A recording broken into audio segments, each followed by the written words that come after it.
அரசாங்கம் உருவாக்க திட்டமிட்டுள்ள அணு உலைகள் மற்றும் அதன் கழிவுகளை கொட்டும் தளங்களை வெளிப்படையாக அறிவிக்க வேண்டும் என வலியுறுத்தியுள்ளார் கில்லான் முன்னாள் நாடாளுமன்ற உறுப்பினர் சார்ல்ஸ் சந்தியாகோ. அதோடு சூரிய ஆற்றலுடன் செலவுகளை ஒப்பிடுவது உட்பட முழுமையான சாதக பாதக ஆய்வும் உலை அகற்றுதல் மற்றும் நீண்டகால கழிவு மேலாண்மை குறித்தும் பொதுமக்களுக்கு வெளிப்படையாக தெரிவிக்கப்பட வேண்டும் என்றும் மக்களின் நம்பிக்கையை பெற இது அவசியம் எனவும் அவர் கூறினார். இதற்கு முன் துணை பிரதமர் டத்துஸ்ரீ ஃபடிலா யூசுப் மலேசியா அடுத்த 10 ஆண்டுகளில் அணு ஆற்றலை அறிமுகப்படுத்த திட்டமிட்டுள்ளதாக கூறியிருந்தார். புதிய தலைமுறை உலைகள் பாதுகாப்பிலும் சுற்றுச்சூழல் தரத்திலும் முன்னேற்றம் கண்டுள்ளதாக அவர் தெரிவித்தார்.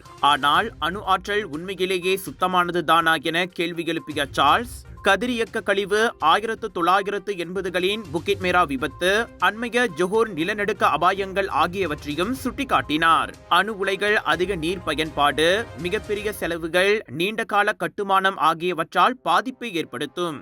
நியாயமான ஆற்றல் மாற்றத்தில் அணுசக்திக்கு எந்த பங்கும் இல்லை. இது பில்லியன் கணக்கான பொது நிதியை வீணாக்குவதோடு எதிர்கால சந்ததியினருக்கு கதிரியக்க கழிவுகளை உருவாக்குகிறது தவிர 10 முதல் 15 ஆண்டுகளுக்கு ஆற்றலையும் உருவாக்காது.